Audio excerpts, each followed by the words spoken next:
Hey Krishna Krishna Krishna Krishna Krishna Krishna Rakshamam Krishna Krishna Krishna Krishna Krishna Krishna Pahimam Rama Raghava Rama Raghava Rama Raghava Rakshamam Krishna Keshava Krishna Keshava Krishna Keshava Pahimam. All right, so chapter 29, the Rasa Dance introduction, and the paragraph begins, Krishna, they said, you are very cruel. Okay. Jay Prakash was going to start us off. Just to recap on last week, we were reading about Krishna explaining the duties of women. He was actually giving very truthful points and very instructive points for us, but at the same time, it was very discouraging to the gopis because they left everything to be with Krishna, abandoned all their duties, sarva dharma pratyaja, to be with Krishna, and they became very upset and they were crying. And then Prabhupada goes on to say how the gopis, they're actually spiritually, 3 points we read there, on an equal level with Krishna. They never fall down. There is eternal associates, and that they're expansions of Srimati Radharani. So we discussed these 3 points as well. And so now the gopis are going to first reply to Krishna. This is the first reply they're giving back to Krishna after his different points he made about their duties. So Jay Prakash, we want to lead us here? Yeah. And if anyone wants to read after, you can please put a number in the chat box. Haribol, everybody. Krishna, they said, you are very cruel. You should not talk like that. We are full-fledged surrendered souls. Please accept us and don't talk in that cruel way. Of course, you are the Supreme Personality of Godhead and can do whatever you like, but it is not worthy of your position to treat us in such a cruel way. We have come to you leaving everything behind just to take shelter of your lotus feet. We know that you are completely independent and can do whatever you like, but we request you don't reject us. We are your devotees. You should accept us as Lord Narayan accepts his devotees. There are many devotees of Lord Narayan who worship him for salvation, and he awards them salvation. Similarly, how can you reject us? We have no other shelter other than your lotus feet. So the gopis are making a very powerful point here. Krishna actually wanted to hear them speak. So he made these very strong remarks to them so that he could hear their good response. And as such, they've established Krishna's position as the Supreme Lord. They've explained that he's not an ordinary person himself. And they're explaining that this is their symptom of surrender. So they're clarifying why they've come. They've not come based on lusty desires, but they've actually come to surrender to God. They've come to surrender to Krishna on his own plea because he called them to. Okay. And they're finally saying that we have no other shelter, which is actual fact. Because in this world, we think we have many shelters, isn't it? We think we have the shelter of our friends, or our family, of our spouse, of our children. So we have all these relations, whether it's the government or even our pets. We think, my dog. Okay. So we have different places where we put our shelter for some protection. But the gopis, they say that we have no shelter other than your lotus feet. And this is really the fact, because all the other shelters in our life have come and they will go. They play their role, but the shelter that's always there, from the beginning to the end, and eternally, is the lotus feet of Krishna. So these are the points that they've made from what I can see in this text.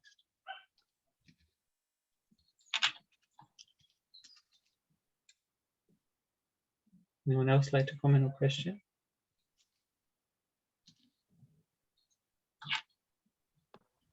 Yeah, beauty of this conversation like there are two parties, one side Gopi and one side Krishna, Gopis and one side Krishna.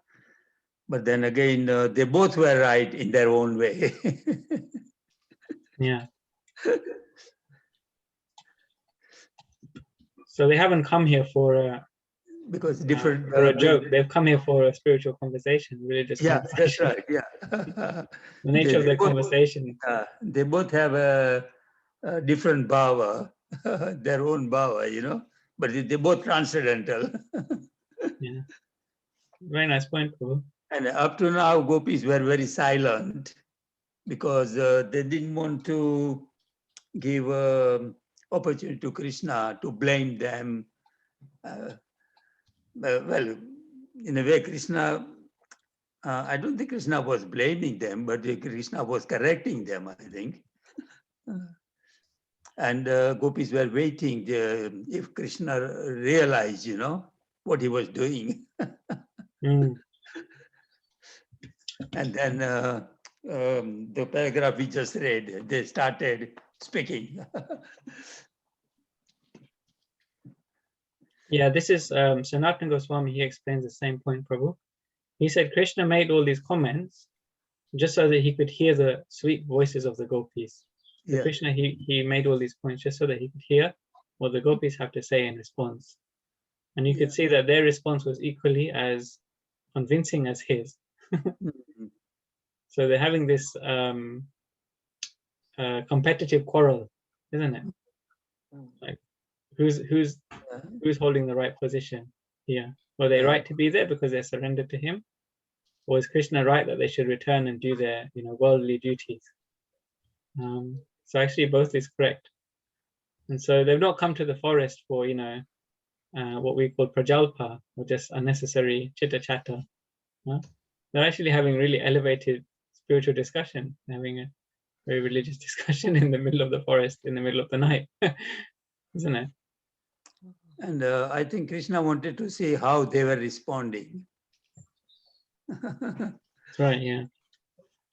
So you can see they're as determined as Krishna. Yeah. Yeah. Thank you, Prabhu.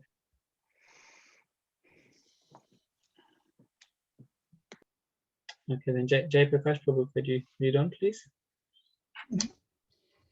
Oh dear Krishna, they continued, you are the supreme instructor. There is no doubt about it. Your instructions to women to be faithful to their husbands and merciful to their children, to care of the house, to take care of household affairs, and to be obedient to the elder members of the family are surely just according to the tenets of the Shastras. But we know that one may perfectly observe all these instructions of the Shastras by keeping oneself under the protection of the lotus feet. Our husbands, friends, family members, and children are all dear and pleasing to us, only because of your presence. For you are the super soul of all living creatures. Without your presence, one is worthless. When you leave the body immediately dies, and according to the injunction of the Shastras, a dead body must be immediately be thrown into a river or burned. Therefore, ultimately, you are the dearmost personality in this world. By placing our faith and love in your personality, we are assured of never being bereft of husband, friends, sons, or daughters. If a woman accepts you as the supreme husband, then she will never be bereft of her husband, as in the bodily concept of life.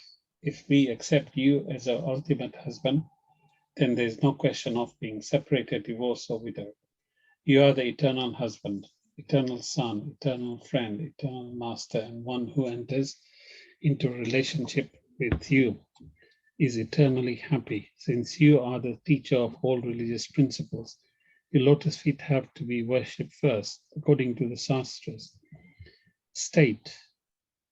Accordingly, the Shastras state, Acharya Upasana, the worship of your lotus feet, is the first principle. Besides that, as stated in Bhagavad Gita, you are the only enjoyer, you are the only proprietor, and you are the only friend.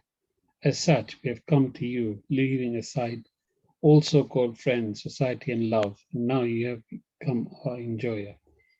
Let us be everlastingly enjoyed by you. Be our proprietor, for that is your natural claim, and be our supreme friend, for you are naturally so. Let us thus embrace you as the supreme beloved. Thank you, Prabhu. Now the gopis are giving a much better explanation, more deeper explanation of why they come to Krishna. Not just because he is the true shelter, but in so many ways. Actually, everyone is only existing because of Krishna, isn't it? Explaining that if Krishna is not there in the body cannot even function. So all the people who all the people who we depend on in our life, they're only there because the soul is there in that body, isn't it? Krishna says that when the body changes, but the soul is always present. And then at the time when the soul leaves the body, then the body is useless. Yeah. Yeah. So all these changes go on in the body. Yeah. So actually the gopis, they're sober, huh? They're dhira, because they can see all the changes in the body and they can recognize that the soul is the one that they're associating with. Hmm? And as such, they can see that it's all under Krishna's arrangement. So why approach anyone else when Krishna is the real shelter? Giving a very scientific explanation, completely in line with scriptures about why they should be there. So for one who reads these pastimes through the proper lens of the scriptures, with the teachings of the acharyas, then there'll be no confusion about why the gopis are dancing with Krishna at night.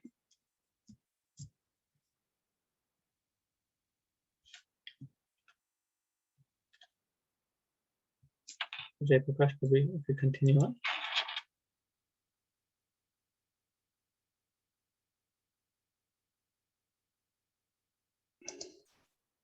Then the gopis told lotus-eyed Krishna, please do not discourage our long-cherished desires to have you as our husband. Any intelligent man who cares for his own self-interest reposes all his loving spirit in you. Persons who are simply misled by the external energy, who want us to be satisfied by false concepts, try to enjoy themselves apart from you. The so-called husband, friend, son, daughter, father, and mother are all simply sources of material misery. No one is made happy in this material world by having a so-called father, mother, husband, son, daughter, and friend. Although the father and the mother are expected to protect the children, there are many children who are suffering for want of food and shelter. There are many good physicians, but when a patient dies, no physician can revive him. There are many means of protections, but when one is doomed, none of the protective measures can help. Without your protection, the so-called source of protection simply becomes sources of continued distress. We therefore appeal to you, dear Lord of all lords, please do not kill our long-cherished desires to have you as our supreme husband.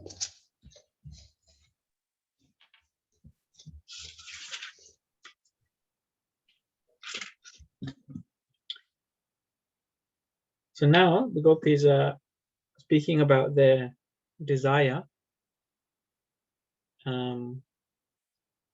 and their desire is completely spiritual. Their desire is to have Krishna as the husband.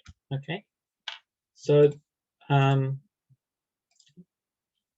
we initially come to spiritual life, we may have the understanding that spirituality means no desire, but that's not the fact. Actually, spirituality means spiritual desire, and materialistic means material desire. So all we have to do in spiritual life, when we come to spiritual life, is change our desire from material side to spiritual side. And these gopis, they have pure spiritual desire. That means they don't have any other desire except for spiritual desire. So their desire, or their staibhav, is that they want Krishna as their husband. That's their primary spiritual desire. Then all the other desires they have is all connected with this staibhav, with this desire to have Krishna as the husband. Yeah. And so from that perspective, they can say that Any intelligent man who cares for his own spiritual interest reposes all his loving spirit in you. Yeah. So we have self-interest. Actually, the soul does have self-interest. The soul is the self, and that interest of the soul is to serve Krishna. So that's what it means by one's own self-interest, or one's real self-interest is to serve Krishna. Yeah. So we can repose our loving spirit in so many different ways, in so many different shelters, so many different persons or properties that we have. But what they're talking about is this is actually the real self-interest, the real loving spirit. They're reposing their real desires in Krishna. Yeah. And they're calling everything else as false concepts. Yeah. So another aspect is that in spiritual life, when we learn that all our relationships, they are false, then one can go the other way completely and be rejectful of everything in life. And that's also not a good approach either. At least not artificially. We shouldn't artificially reject everything. Yeah, because we have spiritual desire, that doesn't mean we should artificially reject our material desire. We should reject material desire, which we cannot connect to Krishna. But at the same time, we should see how actually everything is connected to Krishna. Yeah. So in other words, we should purify all our material desires. We should try and connect all our desires to Krishna. And that can only happen under the guidance of Guru. Guru can guide us how we can connect our life to Krishna. Yeah. So these are some common misconceptions that we have in spiritual life. We can see how this is applicable even to the highest level of the gopis. They have spiritual desire, and everything they're doing is connected to that spiritual desire. Anything which is not connected to that desire, they're able to reject it.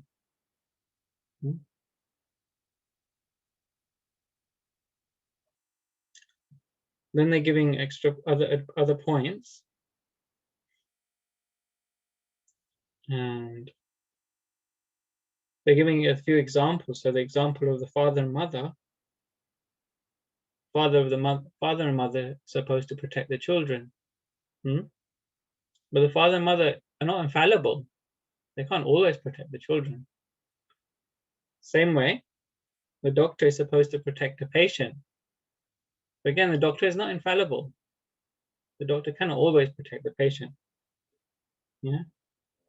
So they're talking here about different kinds of protection. But we're placing our protection also in infallible role models or infallible positions that will ultimately not be able to help us. Yeah. So they're directly able to approach Krishna. This is the special position of the gopis, that they're directly able to approach Krishna for protection. So one who is indirectly approaching Krishna is approaching Krishna through who? Demigods. No, not exactly, not necessarily the demigods. We also have a representative of Krishna in our life. Oh, the Guru, the spiritual master. Yes, that's right. So the Guru is the representative of Krishna. Yeah. So in that sense, the Guru is also who we can repose our love and our protection in the Guru. And under the guidance of the Guru, we can connect everything to Krishna. Yeah.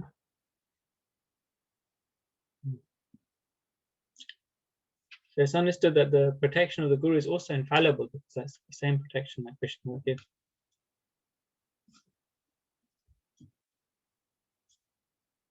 Would anyone like to add some points to this, or any questions?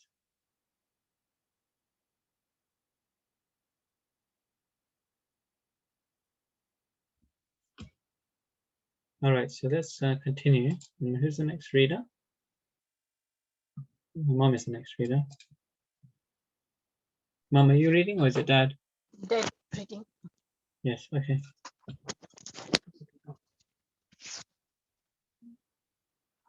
Hare Krishna. Dear Krishna, as a woman, we are certainly satisfied when our hearts are engaged in the activities of family affairs, but our hearts have already been stolen by you. We cannot no longer engage them in family's affair. Besides that, although you have repeatedly asked us to return home, and that is a very appropriate instruction. Unfortunately, we have been stunned here. Our legs have no power to move a step from your lotus feet. Therefore, if even at your request we return home, we shall we do there? What shall we do there? We have lost all our abilities to act without you. Instead of engaging our hearts in family affairs as women, we have now developed a different type of lust which is continually blazing in our heart. Now we request you, dear Krishna, to extinguish that fire with your beautiful smile and the transcendental vibration emanating from your lips. If you do not agree to do us this favor, we shall certainly be burned in the fire of separation. In that condition, we shall simply think of you and your beautiful future and give up our bodies immediately. In that way, we think it will be possible for us to reside at your lotus feet in the next life. Dear Krishna, if you says that if we go home, our respective husbands will satisfy the lusty flame of our desire, we can only say that that is no longer possible. You have given us a chance to be enjoyed by you in the forest and have touched our breast once in the past, which we accepted as a blessing, as do the god as the goddesses of the fortune, who are enjoyed in the Vaikuntha loks by you. Since we have tested the transcendental enjoyment, we are no longer interested in going to anyone but you for your satisfaction of our lust. Dear Krishna, the lotus feet of the goddess of fortune are always worshipped by the demigods. Although she is always resting on your chest in the Vaikuntha planets, she underwent a great austerity and patience to have some shelter as your lotus feet, which are always covered by tulsi leaves. Your lotus feet are the proper shelter of your servitors, and the goddess of fortune, instead of abiding on your chest, comes down and worship your lotus feet. We have now placed ourselves under the dust of your feet. Please do not reject us, for we are fully surrendered souls. Right. So here we after discussing how that Krishna is the actual maintainer. Then they were speaking about how Krishna is the real protector. Yeah. And now they're speaking how Krishna is the real enjoyer. Now Krishna has stolen their hearts. Krishna is speaking about how the gopis are now speaking about how Krishna has stolen their hearts. So they're saying, what can we do? You've stolen our heart. And if we were to go back home and serve our husbands, still because you've stolen our heart, we will not be able to do our duties because our heart will still be fixed on you. So much to the extent they feel like they're stunned, they cannot even move their legs away from Krishna. Yeah. So they say, our legs have no power to move a step from your lotus feet. Yeah. And they give a couple of examples of devotees who have surrendered to Krishna, and Krishna has not refused them. What are the examples? Whose example do they give?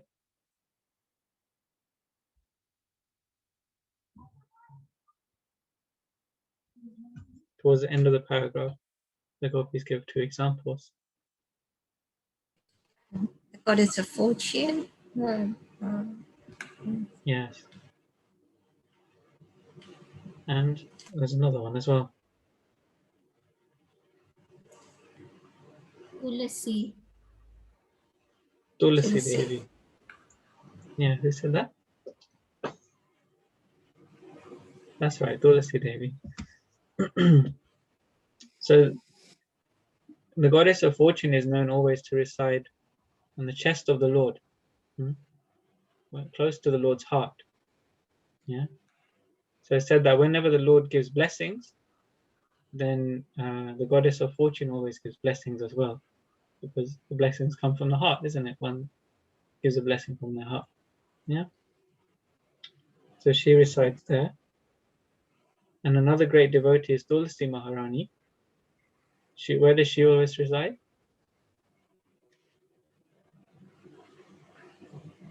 Lotus feet of Krishna. Feet of Krishna. She resides at the lotus feet of the Lord. That's right. So they're giving these examples that here are devotees who have not rejected. Huh? So why should you reject us once you've stolen our hearts? Even the goddess of fortune, they're saying, is coming to your lotus feet to serve you. She doesn't just stay with the Lord, but she wants to serve the Lord. She doesn't just simply live in Vaikuntha and do her own thing, but it's said that the goddess of fortune, she's in the spiritual world, she's there with a brush and a broom, and she's just cleaning and sweeping. Yeah, the palaces of Vaikuntha. Why? Not because they're dirty and they're dusty. No, because there's nothing for them to do, but they want to just still serve. Yeah, they want to engage in some service. So the gopis are saying the same thing, that we have nothing better to do than to serve you. We have no other duties. You've stolen our heart. Now you should give us some service. You called us with your flute, so we should serve whatever desire you have now.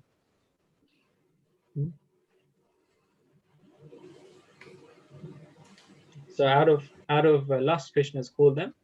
So that means, and Krishna knows their desire to have them as his wives or his paramours even, then they should engage in service in that way. That's what they're asking Krishna. Okay.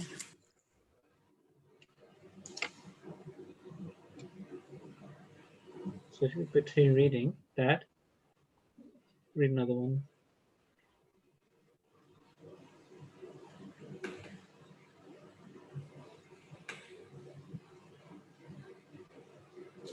Dear Krishna, you are known as Hari. You destroy all the miseries of all living entities, specifically of those who have left their homes and families, attachment, and have completely taken to you. We have left our homes with the hopes that we shall completely devote and dedicate our lives to your service. We are simply begging to be engaged as your servants. We do not wish to ask you accept us as your wives, simply accept us as your maid servants. Since you are the Supreme Personality of Godhead and like to enjoy the Parikriya Rasa, are famous as transcendental women hunter, we have come to satisfy your transcendental desires. We are also after our satisfaction. for simply by looking at your smiling face, we have become very lusty. We have come before you decorated with all ornaments and dress, but until you embraced us, all our garments and beautiful features remain incomplete. You are the Supreme Person, and if you complete our dressing attempt as the Purusha Bhushana, or the male ornaments, then all our desires and body decorations are complete. So they're relating Krishna now with different names, such as Hari and Purusha Bhushana. These two names are mentioned by Srila Prabhupada. And there's other names as well. But what does Hari mean? No? We might have discussed this in previous meetings as well. What does Hari mean? Is it someone who steals your heart? Yeah, that's right. That's what Hari means. Someone who steals from you. No? Someone who steals. But specifically someone who steals your heart. Yeah. And so actually in the in one of the Puranas, I think it's in the Skanda Purana, I heard in a previous lecture from my spiritual master. In the Skanda Purana, of course, the Skanda Purana isn't directing people to pure devotional service. It's one of the Puranas in the lower modes of nature. But even there, it's mentioned that one should chant the name of Hari. He said one should chant the two syllables, Ha and Ri, and then he will come and steal from you. So it has really, it just gives that much description. That if you chant Hari, he will come and steal from you. So without actually knowing who is Hari and what he steals, in isolation, that statement is a bit scary. But when we know from the other Puranas and we put all the information together, then we know that Krishna actually comes to steal the heart. If the heart is soft like butter, then the butter thief will come and taste it. Yes. So this is Hari. And another name which is given is Purusha Bhushan. So what do you think that name is? There's two parts of the name. Purusha, what does that mean? Purusha is man. Yeah. Okay. And Bhusha? Purusha is something you wear. Yeah, that's right. Is a decoration or an ornament or like jewelry. Yeah. So they're saying that, despite looking so beautiful, yes, the gopis are more beautiful than any woman of this world, any woman of the higher planets, even more beautiful than the Lakshmis and the Vaikunthas, yeah, or the residents of Dwarka or Ayodhya. The women, the gopi women, the Brajbasi women, are the most beautiful ladies in the entire material and spiritual creations, huh? Because they're exclusively beautiful for Krishna's pleasure. Yes, so it's no wonder that they're the most beautiful. But still, they're feeling incomplete in their beauty without this one more ornament. So they're saying that without this ornament, this Purusha, Krishna, their beauty is incomplete. Yeah. So a very poetic description from the gopis to say that you complete our beauty.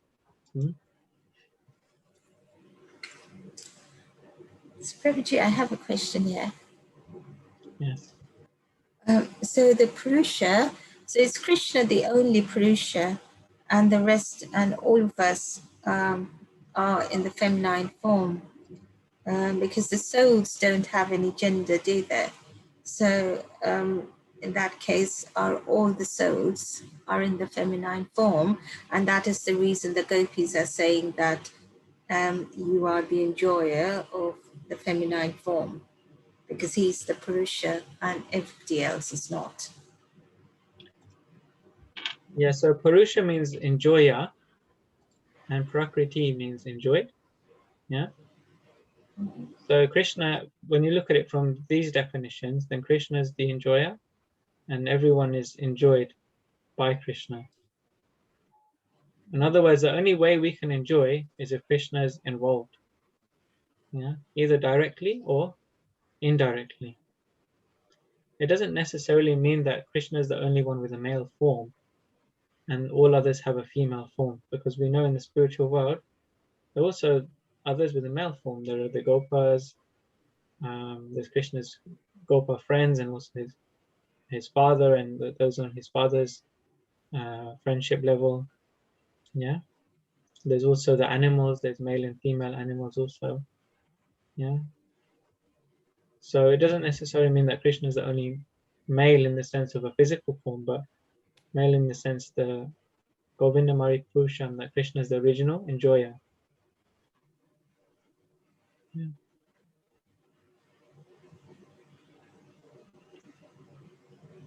Now, Krishna is not dependent on anyone. Everyone's enjoyment is dependent on Krishna. We do enjoy, but our enjoyment is dependent on Krishna giving us the enjoyment. Whereas Krishna, he's Atma Rama, he's self-satisfied. Yeah. Does that make sense? Yeah, yeah. Thank you.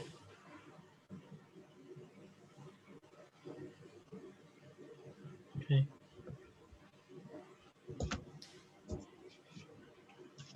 You'll be reading next then, Panchali. Krishna. Hare Krishna, Satyanarayana Prabhu.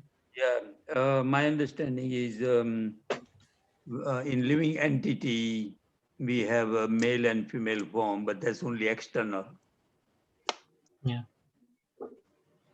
Yeah, so when we think of male and female, we are only talking about the physical form made of material body. But the soul, the jiva, is feminine by nature because it's meant for serving Krishna. That's right. But it's not feminine form necessarily. It's feminine nature, meaning its nature is to serve. And Krishna's nature is to be served.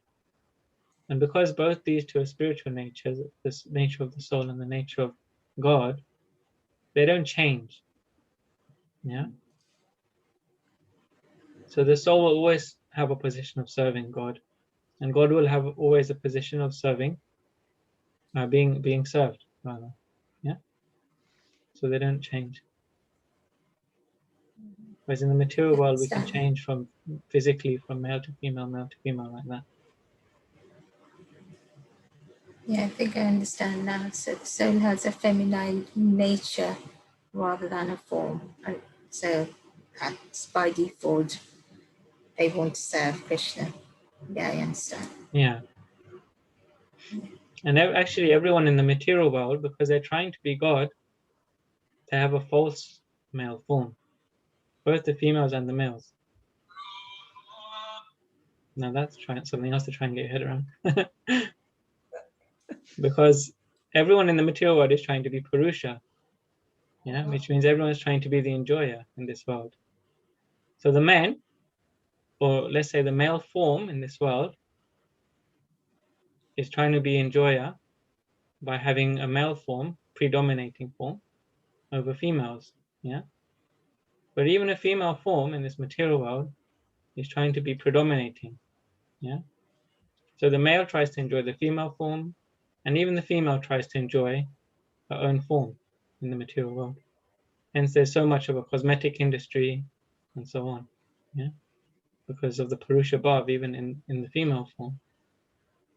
Does that make sense? Yeah. So we cannot apply the same ideology of male and female to the spiritual world, because everyone in this world is trying to enjoy, and everyone in the spiritual world is trying to serve. And then whatever the predominance is and the level of enjoyment is in this world, you get that kind of body in the next life based on your affinity or how much you want to enjoy. I Yeah, so understand. that's one example of that is the pastime of King Puranjana. Yeah, have you heard that pastime before? So Narad Muni, he tells a story to King Prachina Barhisha in the Srimad Bhagavatam. I believe it's in the 6th canto. Is that right? I don't know. It's the 5th or 6th canto. 6th canto, I believe.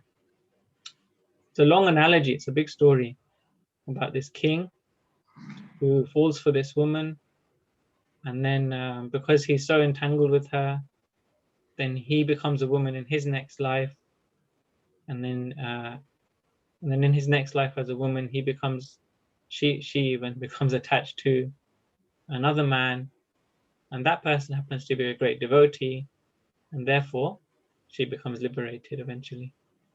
Yeah. So it's a big story, but I've just summarized it. So, but you can see from that story, it shows you all of the ways in this world how we can become entangled. Yeah. And so many stories like that in the Srimad Bhagavatam. Yeah.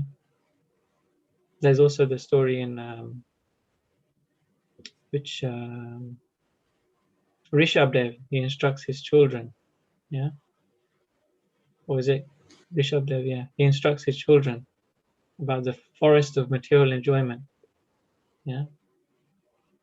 So he's saying that this world is, we're trying to treat this world as like a place of enjoyment, but actually it's a very dangerous forest where there are snakes and there's tigers or lions, and then there's, there's wasps that will sting us. Then he gives this whole analogy of a person who's stuck in a well, and all these different dangerous creatures are like around him, and his only solace is he's hanging on this rope, and he's got a honeycomb above his head, or like a honey like a beehive which is dripping nectar. And he's just, his whole life he's just trying to lick the nectar which is dropping from there. But he's getting stung by bees at the same time, and there's rats at the top there eating the rope which he's holding to save himself from the bottom of the pit, where there's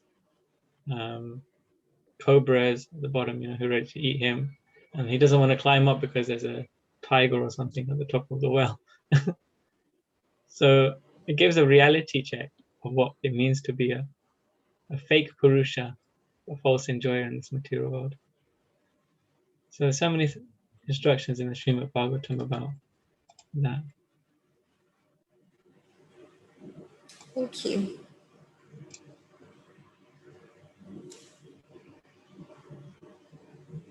Okay, so if you could continue from the next paragraph, Mataji.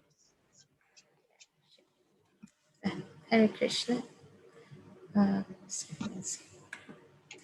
Dear Krishna, we have simply been captivated by seeing you with tilaka and with earrings, and by seeing your beautiful face covered with scattered hair and bearing your extraordinary smile. Not only that, but we are also attracted by your arms, which always give assurance to the surrendered souls. And although we are also attracted by your chest, which is always embraced by the goddess of fortune, we do not wish to take her position. We shall simply be satisfied by being your maidservants. If you accuse us, however, of encouraging prostitution, then we can only ask, where is that woman within these three worlds who is not captivated by your beauty and the rhythmic songs vibrated by your transcendental flute? Within these three worlds, there is no distinction between men and women in relation to you, because both men and women belong to the marginal potency or prakriti. No one is actually the enjoyer or the male. Everyone is meant to be enjoyed by you. There is no woman within these three worlds who cannot but deviate from her path of chastity once she's attracted to you, because your beauty is so sublime that not only men and women, but also cows, birds, beasts, and even trees, fruits, and flowers, everyone and everything become enchanted. And what to speak of ourselves? It is, however, definitely decided that as Lord Vishnu is always protecting the demigods from the onslaught of demons, so you have also advented in Vrindavan just to give the residents protection from all kinds of distress. Distress. Oh, dear friend of the distressed, kindly place your hand on our burning breasts as well as on our heads, because we have surrendered unto you as your eternal maidservants. If you think, however, that your lotus-like palms might be burned to ashes if placed on our burning breasts, let us assure you that your palms will feel pleasure instead of pain, as the lotus flower, although very delicate and soft, enjoys the scorching heat of the sun. Hare Krishna. Shall I continue? Stop. We'll just pause for a moment now. So a few points here being made by the gopis, which we've discussed already, around Krishna being the supreme enjoyer, or the Purusha, and everyone else being Prakriti. Yeah? So we've already discussed that in detail. They've given some additional examples. One which reminds me of a lecture on the Srimad Bhagavatam I just heard recently by Srila Prabhupada. On one of the first, or maybe it was the second verse of the Srimad Bhagavatam, right from the beginning of the first canto, Prabhupada talks about how the sages have gathered at Name Sharanya. Yeah, and it's a lecture given in London, in England, about Name Sharanya. Prabhupada speaking about that, and he's saying that Namasha means the name of Lord Vishnu, who never blinks. Prabhupada says that Vishnu has this feature that he never blinks. He never like has to, he doesn't have that with his eyebrows, a defect of his eyebrows, or his eyelids, sorry, that he has to blink by force. We are forced to blink, even though we decide not to. So the gopis, they're so captivated by Krishna's beauty here. Yeah, they're so absorbed in his beauty. Even they, at one point, they're cursing Lord Brahma, the creator, for giving eyelids which forcibly blink. Why? Because in the moment that they see Krishna and they have to blink, there's a moment wasted. Even within that moment which they see Krishna, and the moment they blink, they wasted that moment because they missed Krishna for that moment. And so they're cursing Brahma. They're saying, you're such a faulty creator. You created our eyes with eyelids that forced to blink, and therefore we curse you that you shouldn't have given us these eyelids. You see, that's how much they are attracted to Krishna's beauty. Yeah, so we can understand how they're just such extraordinary souls. Yeah. So Prabhupada explains this point in one of his Srimad Bhagavatam classes, as I said.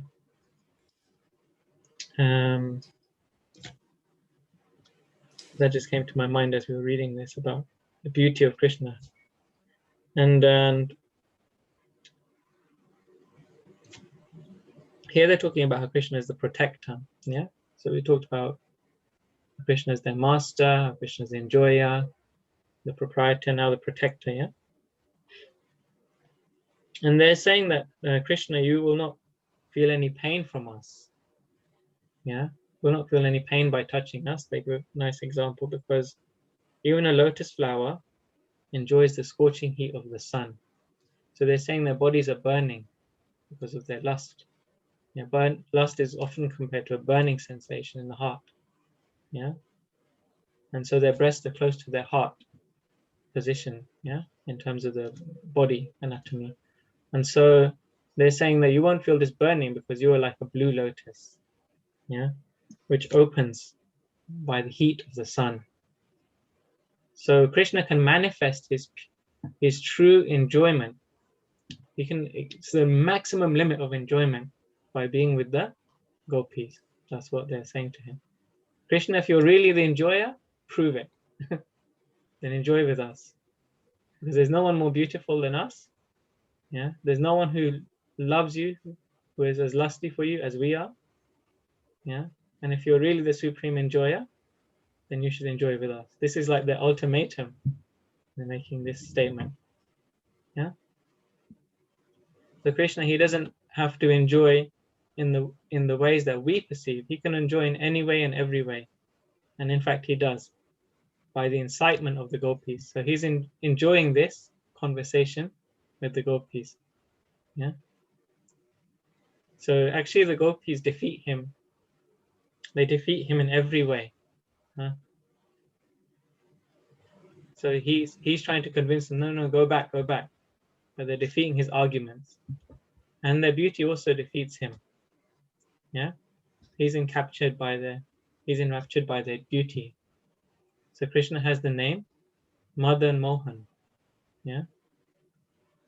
One who can enchant Cupid. Krishna is so beautiful. Yeah. He can even enchant Cupid.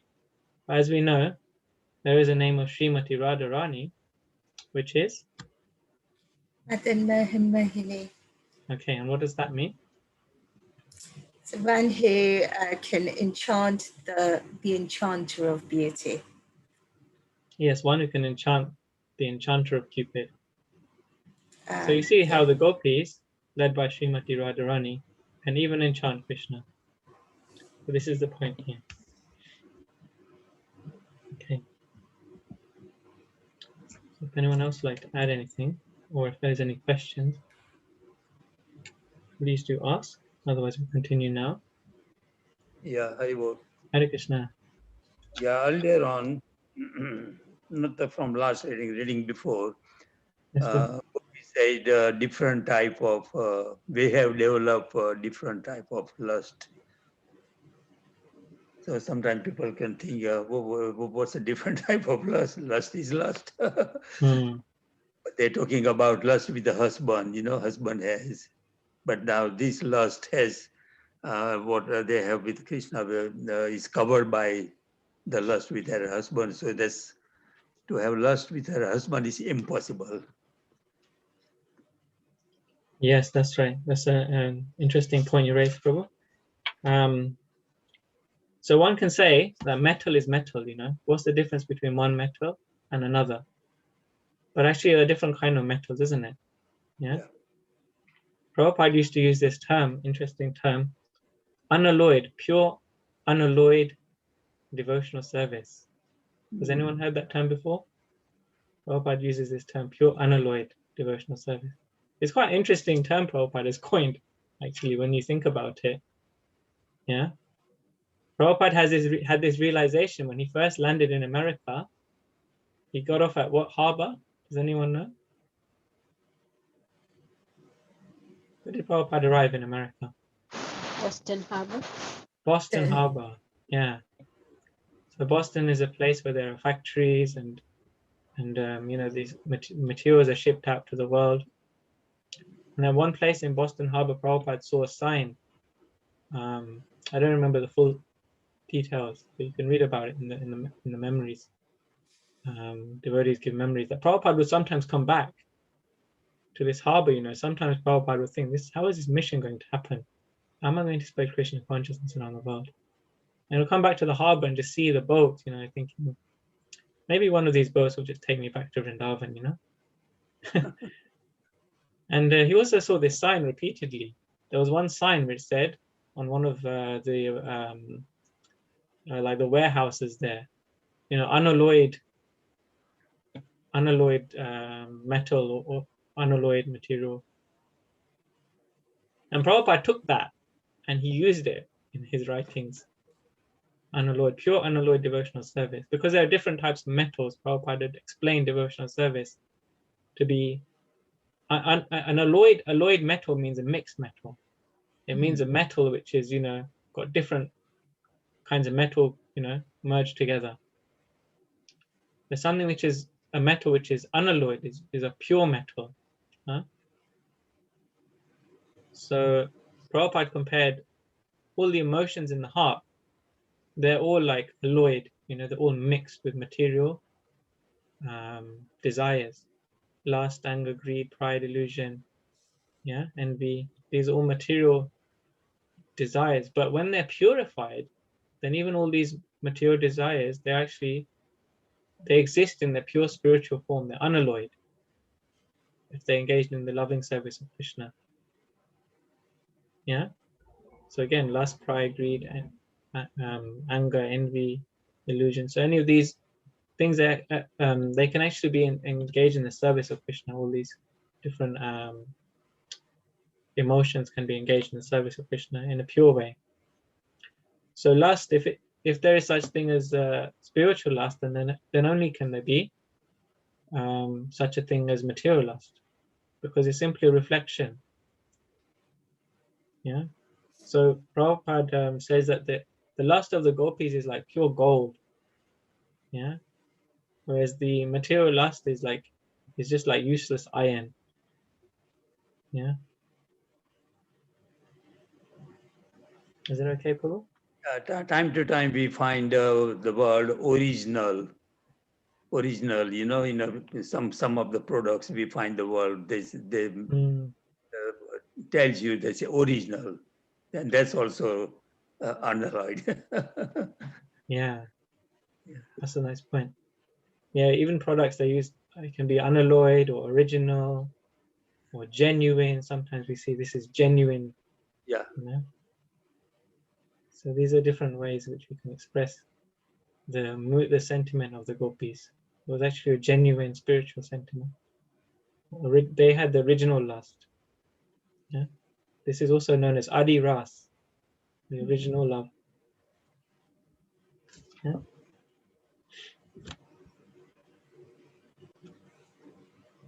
Okay, so let's continue. Oh, we're a little over time now, actually, aren't we? So we won't be able to finish this chapter today. All right, then. So let's continue next week with this chapter, and then we'll move into the next one, which will be chapter 30. Okay. So is anyone who'd like to share any final reflections from our reading this evening before we conclude? Anything which was like a point which stood out to you, something which is going to serve as a nice meditation for us all as a group?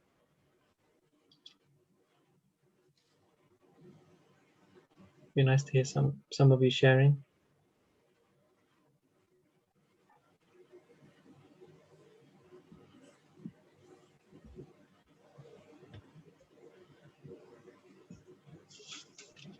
No, nothing at all. I just wanted to share one thing, Yeah, sure. Krishna. I think from today's chapter we can understand that the gopis, their love was so unalloyed and unconditional love. So they were prepared to leave everything for Krishna. And even when Krishna said, go back, they were still prepared to stay there. It sounded like an insult, but still they were prepared to stay there. So it just seems how pure their love was, how unconditional, unmotivational, and unselfish their love was for Krishna, because they were willing to give everything for Krishna. It's a very long way for all of us to go, but we can just see how pure their love was. So maybe we can meditate and just learn from it. Just at least be unselfish in this material world. Yeah, that's a really important point that you made, because actually I forgot to mention this as well. I was going to touch on this point and I forgot. Because in this last paragraph we read, the gopi said that we are simply satisfied being your maidservants. If you accuse us, however, of encouraging prostitution, then we can only ask, where is the woman within these three worlds who is not captivated by your beauty, etc. Okay, so it goes on. So they're saying that they don't want any payment, they don't want anything in return for their service to Krishna. They're not prostitutes, they're not there to get something from Krishna.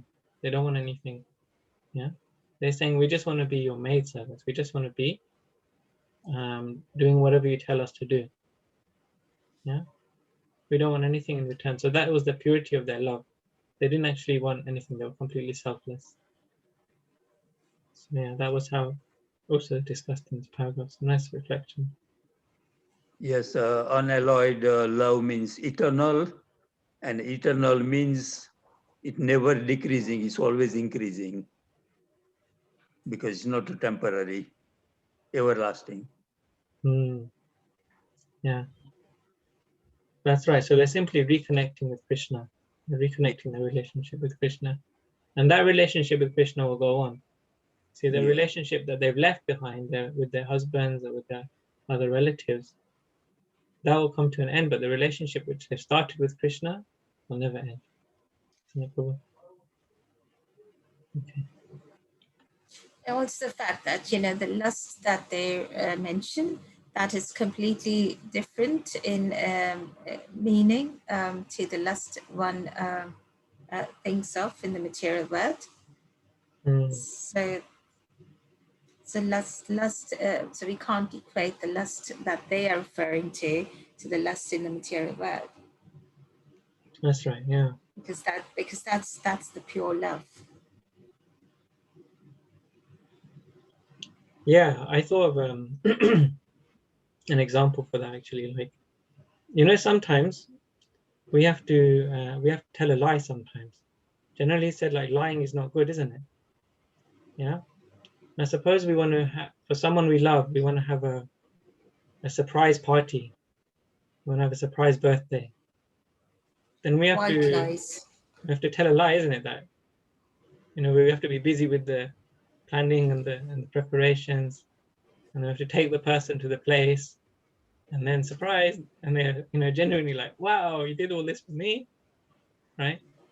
But what you've just done is lied to them to take them to that point where they can appreciate it.